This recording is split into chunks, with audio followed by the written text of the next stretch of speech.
antes de que todo pasara, estábamos sentados en la sala y nos pregunta Jessica, dice, oye mamá, si algún día me pasara algo, ¿qué harías? Y le contesta Vero, ay hija, yo siento que quemo todo Morelia. ¿Y tu papá qué harías? Ay hija, no manches, moveríamos tierra y mar, así de sencillo. No manches, hija, ahora no sé por qué estás preguntando. No, nomás estoy preguntando que qué harías.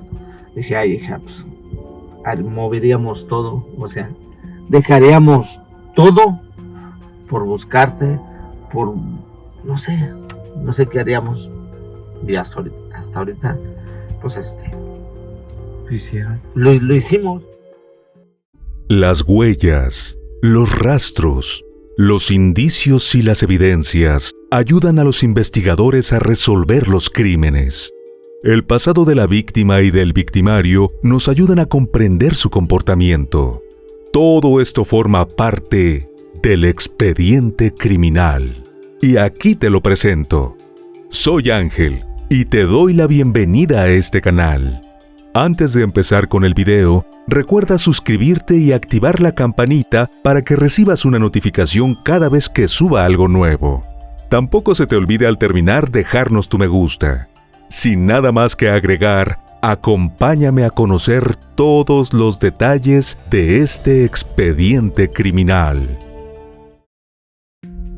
El caso de Jessica González Villaseñor. El triste caso de Jessica González Villaseñor nos traslada hasta la ciudad de Morelia, en el estado de Michoacán, en un México muy golpeado por las cifras de feminicidios y por ende, una sociedad sensibilizada en contra de este tipo de crimen. Jessica González Villaseñor nació en 1999 y desde muy joven descubrió un don especial. Tenía la capacidad de mirar a su alrededor y alzar su voz en favor de los menos favorecidos. Es fácil concluir que creció en medio de una familia muy unida que le inculcó valores, porque este tipo de sensibilidad se desarrolla en el hogar. Martín González y Verónica Villaseñor eran una pareja humilde y trabajadora. Juntos hicieron cuanto pudieron por sus hijos. Les dieron todo lo necesario, especialmente mucho amor y también educación. En este hogar creció Jessica junto a sus padres y sus hermanos Cristo y Adán Adrián. Desde pequeña aprendió que todo logro conlleva esfuerzos, y así lo hizo hasta que logró uno de sus objetivos más importantes. La joven se graduó como profesora de educación básica en el Colegio Salesiano Anáhuac. En medio de la contingencia sanitaria como resultado de la pandemia por COVID-19, Jessica impartía sus clases en modalidad virtual para un grupo de alumnos que le asignaron en el estado vecino de Guanajuato, en el centro de México. Con una bata color azul marino sobre su camisa roja y unos jeans azules que combinaba con una amplia y cálida sonrisa, Jessica estableció el primer contacto con sus alumnos. Les habló de forma muy positiva, garantizándoles que pese a los desafíos que significaba la pandemia, aprenderían mucho. Además de presentarse con sus alumnos, les pidió que le enviaran un video. Les dio instrucciones a sus pequeños estudiantes para que se grabaran con ayuda de sus padres. Quería conocerlos mejor, saber sobre sus gustos y ver sus rostros. De acuerdo con todos los que conocieron a Jessica, su vocación como docente era solo una de sus pasiones. La joven maestra también tenía el deseo de cambiar la sociedad, transmitiéndole principios y valores a los pequeñitos con los que podía trabajar. En 2019, Jessica fue reconocida en representación de un grupo de compañeros que organizaron una posada para niños de escasos recursos. El albergue escolar rural Siervo de la Nación de Villa Madero. La joven prometió que su familia ofrecería cenas al albergue en vista de que tenían un negocio de pollos rostizados. En el otro extremo del espectro estaba Diego Uric Mañón Melgoza, hijo de Anaíz Melgoza y de Bruno Mañón. un chico que nació en el seno de una familia adinerada y también con cierto poder e influencia política. Diego nació el 2 de enero de 2002 en Morelia. Luego de cursar sus estudios básicos y secundarios, al parecer ingresó al Instituto Tecnológico de Estudios Superiores de Monterrey, con sede en la capital michoacana. El joven compartía su tiempo entre los estudios, las fiestas y las prácticas de fútbol americano. En algunas fotografías de sus perfiles en redes sociales, Diego aparece con el uniforme de Borregos Salvajes, el equipo del TEC de Monterrey, posando incluso junto a su padre. Se sabe que los padres de Diego se divorciaron y que Anaíd contrajo segundas nupcias con un empresario, de manera que el joven llevaba un estilo de vida holgado y sin carencias económicas, aunque con los conflictos propios de una familia disfuncional. Los destinos de Diego y Jessica se cruzaron en 2018, cuando se conocieron durante un festival. Él todavía era menor de edad y ella recién cumplía los 19. Ninguno de los dos imaginó que ese primer encuentro desencadenaría una tragedia que conmocionó a Morelia y a todo México. De acuerdo con el testimonio de algunas amigas de Jessica, ella se enamoró de Diego desde el primer momento. La pareja se vio en varias ocasiones durante 6 meses, pero siempre a escondidas. Al principio ninguna de las familias sabía sobre esta relación. Jessica quería tener un noviazgo estable y formal con él, pero sabía que era difícil por tener posiciones sociales distintas. Al menos así se lo comentó una vez a su hermano Cristo, a quien le confesó que Diego era un poco prepotente, dado su estatus social. Tal y como lo sostuvieron varios de los amigos de Diego, él no era precisamente un príncipe azul de cuentos de hadas con sus parejas. Era usual que hablara de las chicas de manera despectiva, endilgándoles los peores calificativos. De acuerdo con algunas declaraciones, también era posesivo, controlador y violento. Jessica y Diego se vieron pocas veces, y mientras ella tenía la ilusión de que fuesen novios, él solo quería satisfacer sus más bajas pasiones. Algunas amigas de la joven maestra que conocían toda la situación le recomendaron en diferentes oportunidades que se alejara del chico, porque él solo buscaba encuentros íntimos esporádicos. Pero ella no las escuchó. El lunes 21 de septiembre de 2020 comenzó con normalidad. Esa mañana Jessica y Verónica desayunaron juntas a través de una videollamada, pero fue un encuentro cercano. La chica le preguntó a su mamá por el trabajo, si había comido, cómo les estaba yendo. Mantuvieron una cálida conversación. Cuando terminó la comida, cada una siguió con lo suyo. La maestra se quedó trabajando en su computadora y la madre atendiendo su negocio. Como a las 3:20 y algo, me llega un mensaje donde ella me dice: mami, ¿me das permiso de ir a la casa de mi amiga a tomarme un cafecito? A la casa de mi amiga Renata. ¿A qué horas llegas? Dijo, como a las 8 llego. Sobre las 5 de la tarde, Jessica se alistó para salir. Sus hermanos también estaban en casa. Cristo la escuchó bromear con Adán. Como hermano mayor le preguntó a dónde iba. La joven maestra le respondió que iba a salir y que ella no le preguntaba nada cuando él se ausentaba. Fue por esa breve conversación que Adán vio muy bien cómo estaba vestida su hermana. Finalmente, Jessica se despidió y partió de su casa en la colonia Mártires de la Plaza, supuestamente a encontrarse con una amiga llamada Renata. Un poco después de las 8 de la noche, toda la familia González Villaseñor ya estaba en casa. Solo faltaba Jessica. Era un poco tarde, pero confiaban en que la chica regresaría de un momento a otro. Cristo fue el primero en preocuparse y alertó a su madre Verónica, quien le respondió tranquila que no se preocupara, que no pasaba nada y que Jessica llegaría pronto. Pero pasó otra hora y la joven aún no regresaba.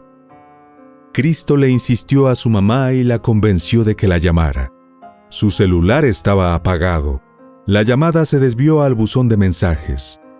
De nuevo, Verónica le dijo a su hijo que no se preocupara, que seguro se había agotado la batería del celular, pero que Jessica seguro no tardaba en regresar. Dieron las 10, luego las 11 de la noche, y allí comenzaron a activarse todas las alarmas familiares. Contactaron a varias de las amigas de Jessica, pero ninguna sabía nada de la chica. Tampoco la habían visto los demás miembros de la familia a los que contactaron para preguntar por ella. Muy pronto la casa se convirtió en un centro de operaciones y de investigación. Familiares y amigos se dividieron para buscar a Jessica en la casa de algún amigo y en los hospitales de la localidad.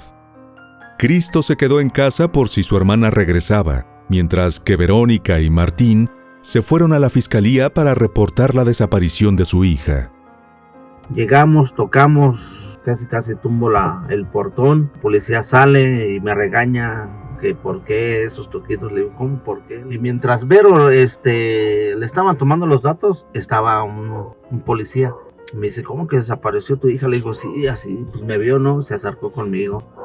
Y le digo, ¿sabes qué? No aparece mi hija, esto y esto.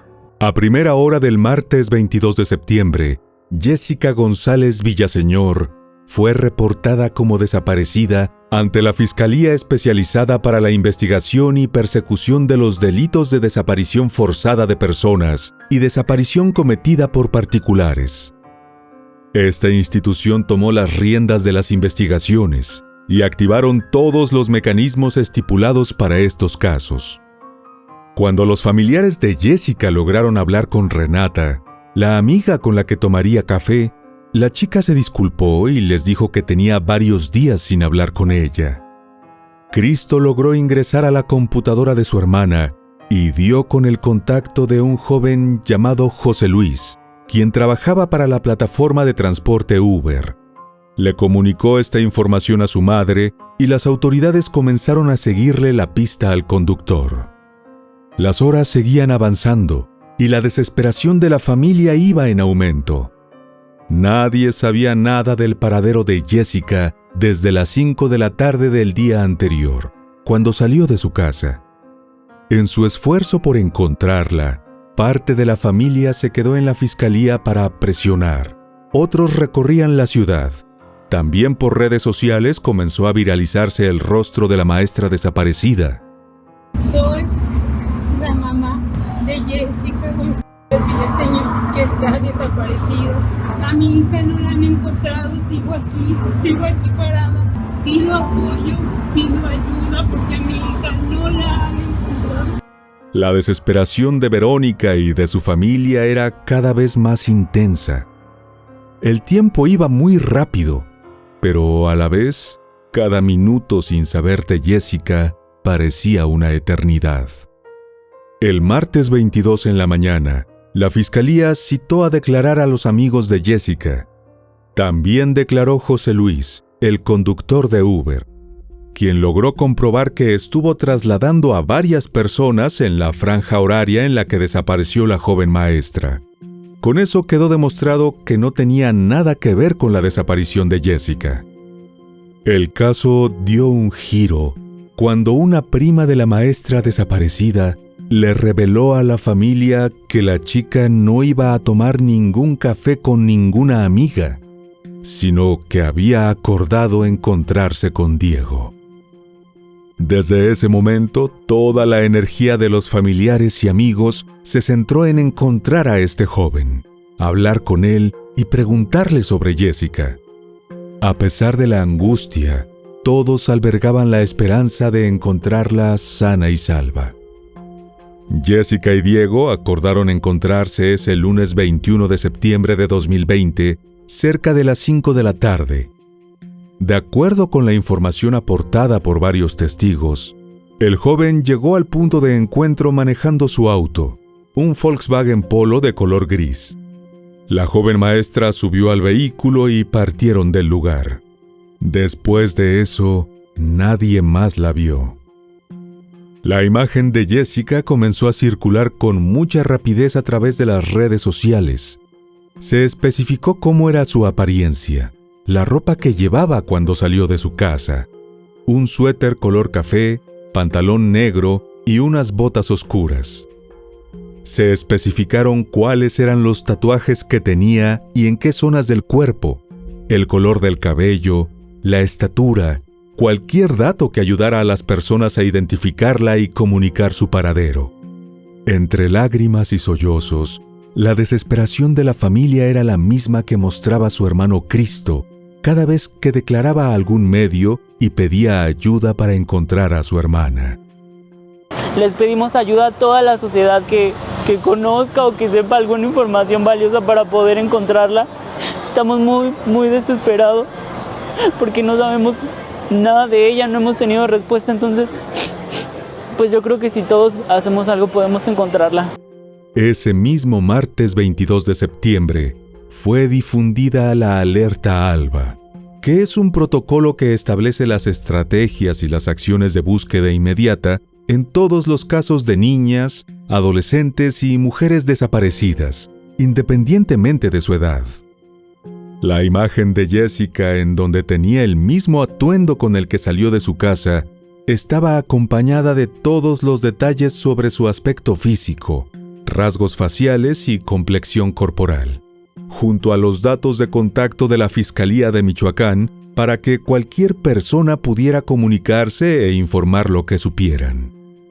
A pesar de estar citado a declarar, Diego no fue a la sede de la Fiscalía, y esto puso de inmediato al joven en el centro de las sospechas. Las autoridades siguieron los registros del teléfono de Jessica, y había un registro cercano a una zona conocida como Jesús del Monte. Los registros asociados al teléfono de Jessica la situaban en la tarde de ese lunes 21 de septiembre en una propiedad de Bruno, el padre de Diego. Hasta allí llegaron los familiares de Jessica buscando a la joven maestra. Pero ni ella ni el chico estaban allí.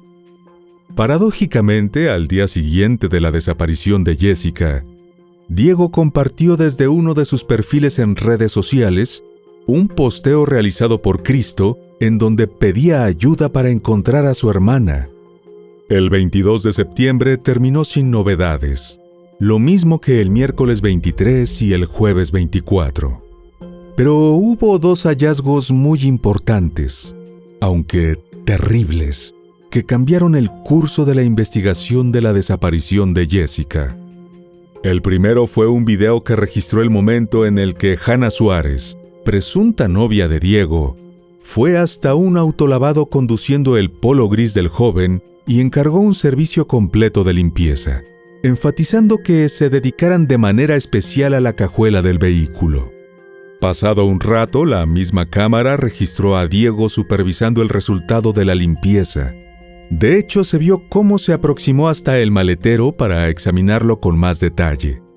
El personal del autolavado le comentó al joven que el vehículo aún no estaba listo y Diego se retiró.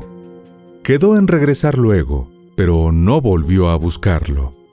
Quienes sí se presentaron en el lugar fueron oficiales de la policía, que de inmediato iniciaron todas las labores para buscar posibles evidencias en la carrocería. A pesar de la limpieza profunda al auto de Diego, las autoridades encontraron restos de sangre. Los análisis permitieron determinar que pertenecía a Jessica. Con esta evidencia, la familia González Villaseñor comenzó a temer el peor de los desenlaces para la joven maestra. El 24 de septiembre, mientras rastreaban en algunas zonas de Morelia, la familia recibió otro duro golpe. Encontraron la ropa interior y el pantalón de la chica desaparecida. Con ello prácticamente se confirmó que algo malo le había pasado a Jessica. El viernes 25 fue el día más terrible para los seres queridos de la maestra. Poco después de la 1 de la tarde, las autoridades se desplegaron por diferentes lugares cerca de la zona donde se tuvo el último registro del teléfono móvil de Jessica. En ese intenso operativo de búsqueda, usaron helicópteros para el rastreo aéreo, así como perros entrenados para realizar las inspecciones terrestres. Cerca de las 3:25 de la tarde, el cuerpo sin vida de Jessica González Villaseñor, de 21 años, fue hallado en una zona boscosa al sur de Morelia, en Jesús del Monte. La escena estaba muy cerca, a medio kilómetro de la barda perimetral del fraccionamiento Monarca, donde quedaba la casa de Diego. De inmediato el joven terminó de convertirse en el principal sospechoso de todo lo que le sucedió a Jessica. Cuando se conoció la peor de las noticias, la familia de la chica y sus amigos supieron que ella no regresaría nunca más. Lamentablemente, la situación solo podía empeorar. Tras el hallazgo del cuerpo, fue muy doloroso para sus familiares y amigos, y además de la sociedad en general, conocer todos los detalles de las circunstancias en las que se produjo el deceso de la joven maestra. Los restos de Jessica presentaban fuertes señales de violencia física y sexual. Fue golpeada al menos 31 veces en distintas partes del cuerpo. Un impacto muy fuerte que recibió en la cabeza pudo ser lo que le quitó la vida. Los investigadores concluyeron que fue ultimada el mismo lunes 21 de septiembre de 2020, pocas horas después de su desaparición. Cristo convenció a sus padres de ser él quien acudiera a la sede del CEMEFO, el Servicio Médico Forense, para reconocer el cuerpo de su hermana. Quería evitarles ese dolor terrible a Martín y a Verónica. Fue realmente muy fuerte para él ver el estado en el que quedó Jessica. Gracias a las intensas labores de los criminalistas en materia química, fotográfica, forense, dactiloscopía, video y planimetría, se pudo dar con todas las pruebas que permitieron resolver la causa de la muerte de Jessica. Una vez practicada la necropsia de ley, se determinó que la causa del deceso fue una hemorragia subaracnoidea, como resultado de un traumatismo craneoencefálico. La tarde del viernes 25 de septiembre, un nutrido grupo de representantes de diferentes movimientos feministas se dieron cita en el centro histórico de la capital michoacana. Tomaron Morelia para exigirles a las autoridades que aclararan todo lo sucedido con Jessica. Lo que originalmente fue una manifestación para pedir que se intensificaran las labores de búsqueda para encontrar a Jessica con vida, se convirtió en una protesta para exigir la captura del responsable de quitarle la vida y que lo sancionaran con el peso máximo de la ley. Una y otra vez gritaban que no estaban todas, que les faltaba Jessica. Cuando se conocieron los detalles del crimen de la joven maestra, las protestas se agudizaron. Incluso se generaron manifestaciones violentas desde el momento del hallazgo del cuerpo. Las acciones se repitieron el sábado 26 y se mantuvieron durante varios días. Con distintas iniciativas presenciales y virtuales, la sociedad en pleno clamaba justicia.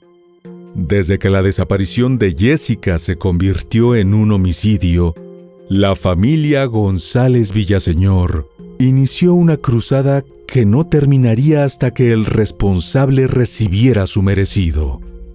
Tomaron la determinación de seguir muy de cerca las labores de la Fiscalía y presionar por todos los medios posibles para que se hiciera justicia.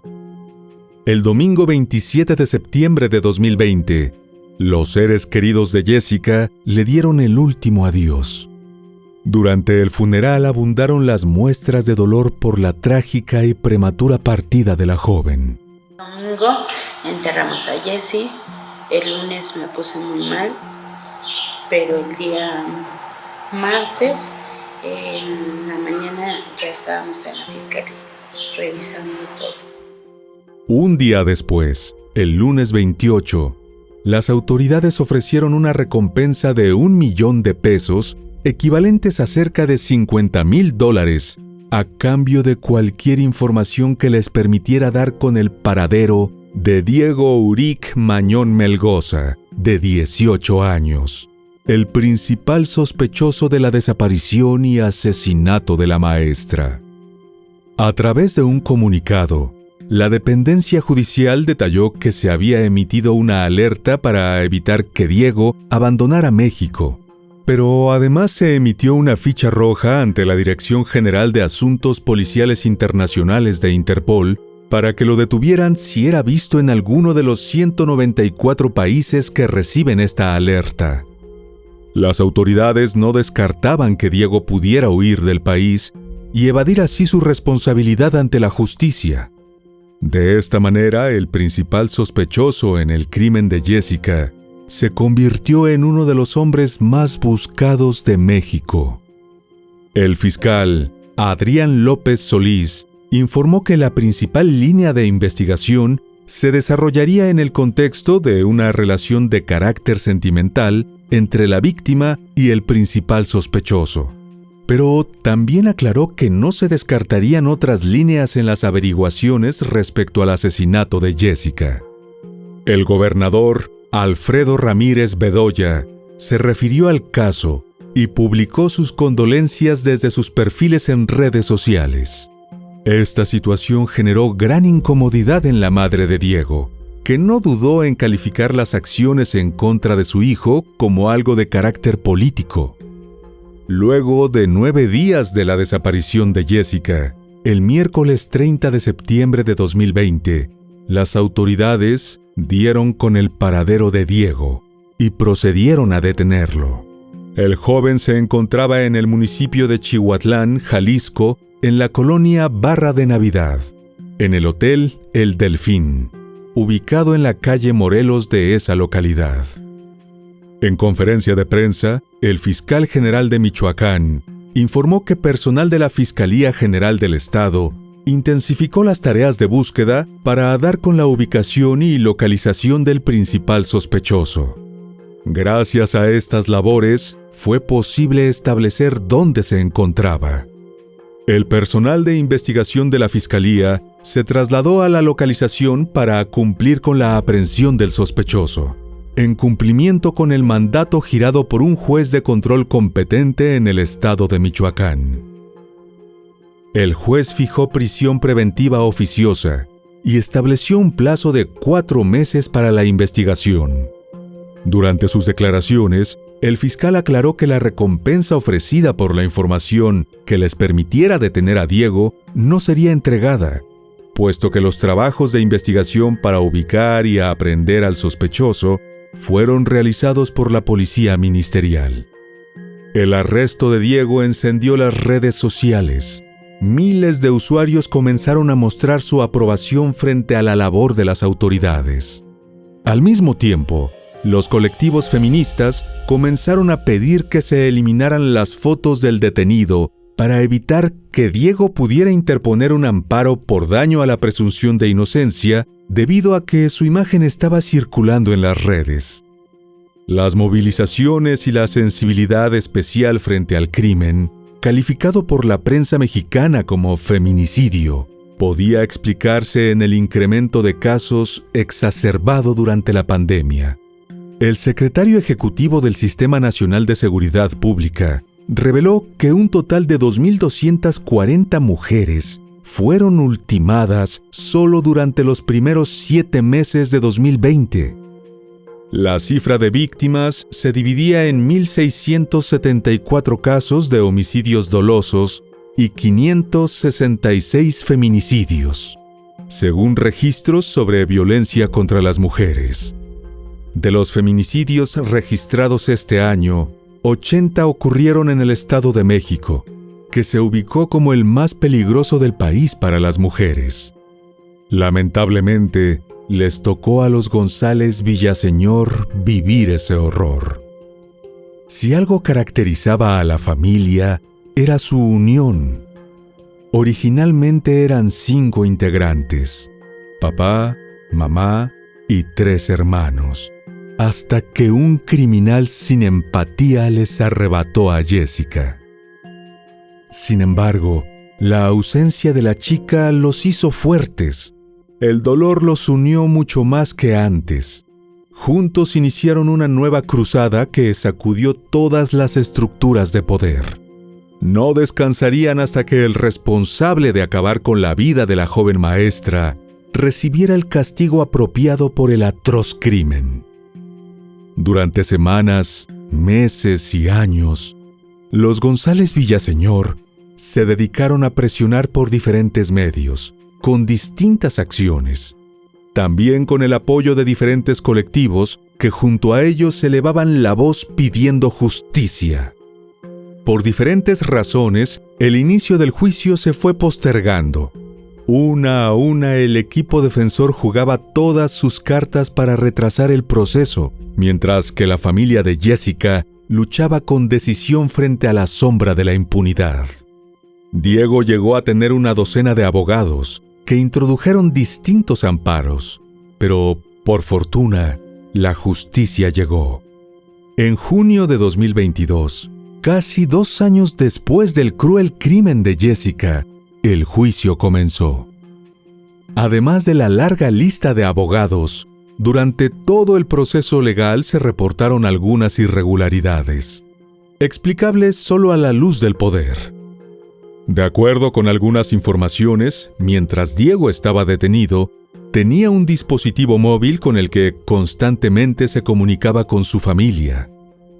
También trascendió que Bruno, el padre del presunto feminicida, habría amedrentado a la familia de la víctima tanto dentro del penal como a través de mensajes de texto. En un intento de favorecer al acusado, los abogados defensores solicitaron que se llevara a cabo un proceso por homicidio, pero fue rechazada porque las pruebas aportaron los datos suficientes para determinar que el ataque tuvo que ver con motivos de género. Los investigadores lograron reunir más de 120 pruebas que no solo incriminaban a Diego, sino que también lo señalaban como feminicida. Durante el juicio, uno a uno se fueron revelando los perturbadores detalles de los últimos instantes de la vida de Jessica. Las cámaras del barrio donde vivía Diego lo captaron saliendo del lugar antes de las 5 de la tarde de aquel lunes 21 de septiembre, cuando se dirigía a encontrarse con Jessica. Uno de esos dispositivos registró el momento en el que Diego regresó, y Jessica estaba junto a él en su vehículo. A lo largo del proceso, que contó con numerosos testimonios, la defensa apostó por descalificar las declaraciones, además de señalar supuestos errores en muchas de las pruebas ofrecidas por la Fiscalía General del Estado. De hecho, intentaron desorientar a Verónica durante su testimonio, lo mismo que cuando le tocó el turno de declarar a Cristo. En la última audiencia, Diego acusó a uno de sus amigos más cercanos como el responsable del feminicidio. Se trataba de un joven de 20 años llamado Diego Sayago. Pero lo que realmente ocurrió fue que este chico, junto a otro de nombre Yair, aportaron pruebas importantes en contra del homicida. Después de que Diego y Jessica llegaron al fraccionamiento de Altozano Bosques Monarca, el joven trasladó a la chica hasta un predio en donde abusó de ella para luego quitarle la vida violentamente. Era un joven fuerte, de 1,80 m de estatura. Siempre iba al gimnasio, con buena masa muscular. Evidentemente, Jessica poco podía hacer para contrarrestar el feroz ataque. Diego acostumbraba a usar una manta color turquesa para evitar que su perro ensuciara el asiento trasero de su auto.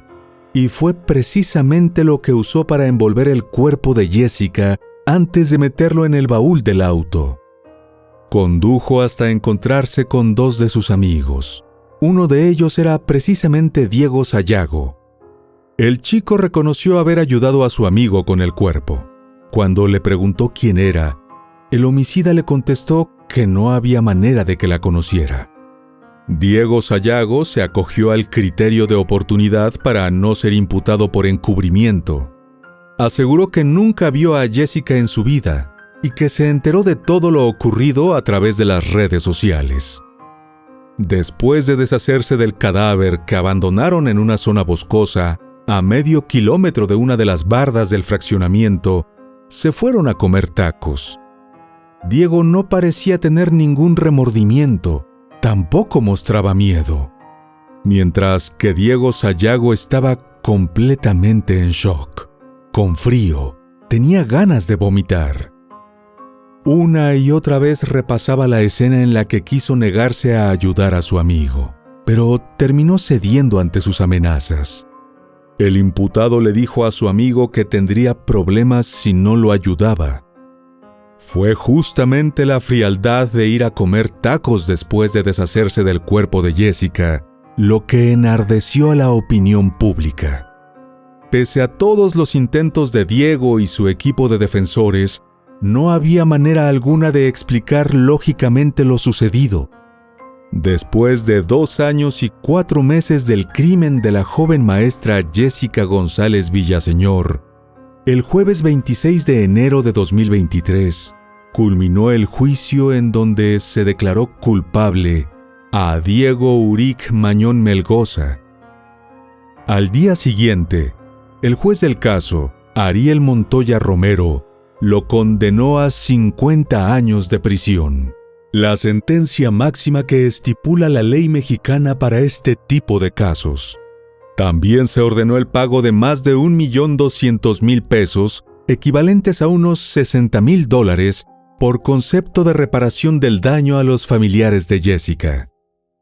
Se decidió que cumpliera su sentencia en el Cerezo licenciado David Franco Rodríguez, un reclusorio que también es conocido como Mil Cumbres, ubicado en Morelia, Michoacán. Tal y como declaró Verónica, la madre de Jessica, quedó más que explicada y demostrada la crueldad con la que Diego trató a la joven maestra.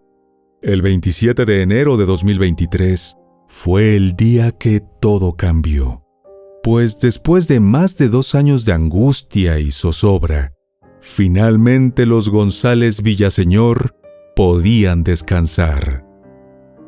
Antes de desaparecer el 21 de septiembre de 2020 en Morelia, Jessica había expresado a sus conocidos su sueño de cambiar a la sociedad, influyendo en la mente de sus pequeños alumnos a través de los valores.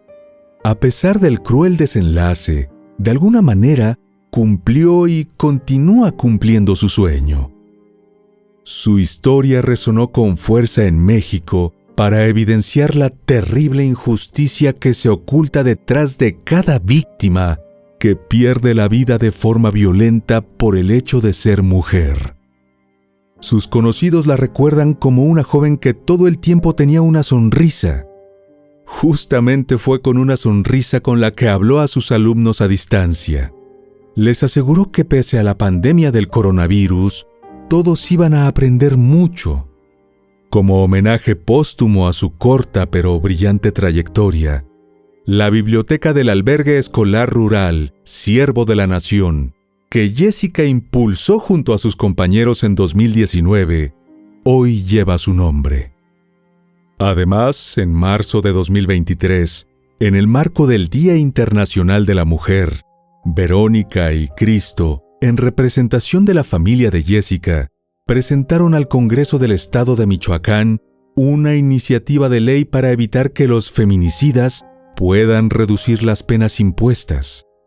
De igual modo, anunciaron que continuarán en el activismo para lograr reformas que establezcan castigos más severos para los autores de este tipo de crímenes en México. Y bueno, querido oyente, hasta aquí el caso de hoy.